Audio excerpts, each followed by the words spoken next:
Alhamdulillah.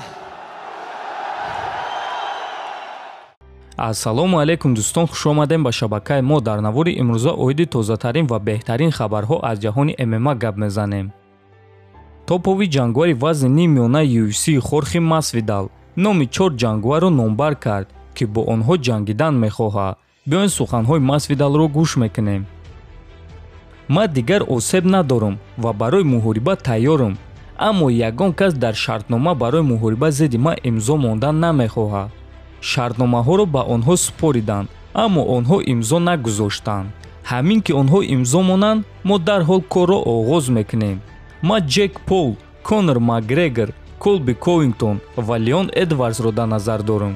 хомӯш нашинед ва ҳаддиақал як таътон дар шартнома имзо монед. ман нияти шуморо ба нокаут роӣ кардан дорам, аммо дар ҳамон лаҳза шумо маблағи зиёд ба даст меоред, гуфтааст Масвидал. хотиррасон мекунем ки Хорхе Масвидал бояд ки бо Леон Эдвардс муҳориба мегузаронд, аммо Масвидал осеб гирифт ва муҳорибаи онҳо барҳам хӯрд. акнун чӣ хеле ки мебинем дӯстон, ӯ худро барқарор кардааст ва бо ин 4 ҷангвар ҷангидан мехоҳад. чемпиони пешинаи UFC дар вазни сабук Рафаэл дос Сантос боварӣ дорад ки соли 2022 ӯ боз чемпиони вазни сабук мешавад. соли 2021 барои ман соли осон набуд. ман 2 ҷарроҳӣ гузарондам ва муҳорибаи ман барҳам хӯрд, аммо ман тамрин карданро идома медодам ва барои визувҳои нав омода шудан гирифтам. ман тайёрам ки боз соҳиби камарбанд шавам ва барои ин кор ман набояд ки ба формаи беҳтарини худ баргардам, чунки ман аллакай дар формаи беҳтарин қарор дорам.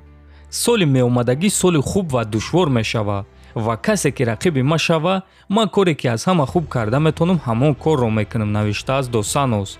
хотиррасон мекунем ки Рафаэл дос Сантос бояд ки бо Ислам Махачев муҳориба мегузаронд, аммо ӯ осеб гирифт ва аз муҳориба даст кашид ва ба ҷои ӯ Дэн Хукер баромад ва чӣ хеле ки ҳамамон медонем Махачев Дэн Хукерро дар якум раунд шикаст дод.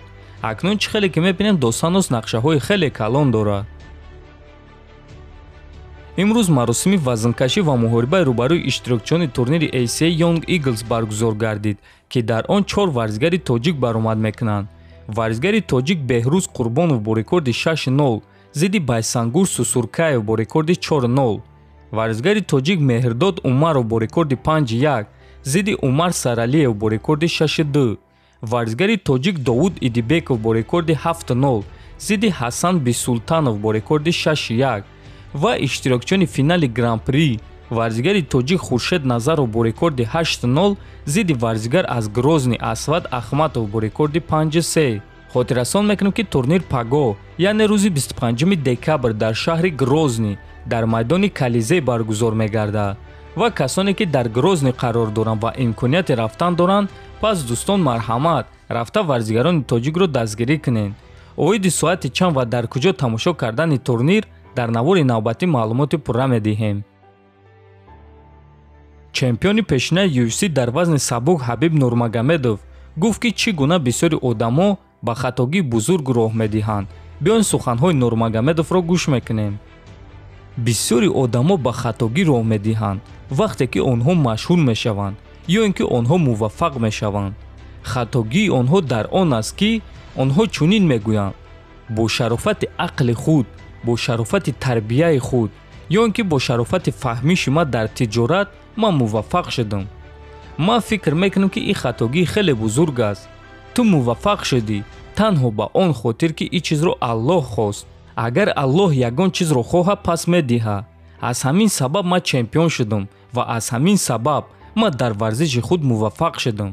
вақте ки одамо маро эҳтиром мекунанд, вақте ки одамо маро хуб қабул мекунанд, ин чиз маро ҳайрон намекунад, чунки вақте ки Аллоҳ ягон чизро хоҳад, пас ин кор рух медиҳад, гуфтааст Нурмагомедов.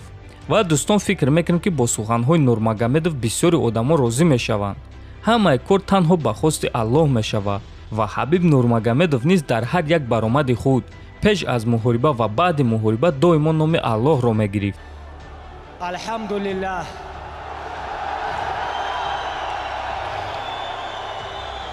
Alhamdulillah. Alhamdulillah. I know you got this. They don't like this. Alhamdulillah. дӯстон, доруҳое ки шумо айни замон дида истодаен доруҳои гиёҳӣ ва оригинал аз ширкати шифофармо мебошанд. Капсулаҳои самиёван барои фарбешавӣ, равғани донаи каду, равғани хилба, равғани усма, равғани сиёҳдона, миноксидил барои риши мӯйсарбарорӣ ва ҳамчунин доруҳо барои дарди меъдаву рӯда, дарди мушакҳо ва дигар намуди доруҳоро аз ширкати шифофармо дастрас карда метонед. худи ҳозир ба номерҳои дар рӯи экран буда занг зада доруҳои даркории худро харидорӣ кунед ва агар ки скидка гирифтан хоҳед, пас ҳатман аз номи канали Паҳлавон гап занед.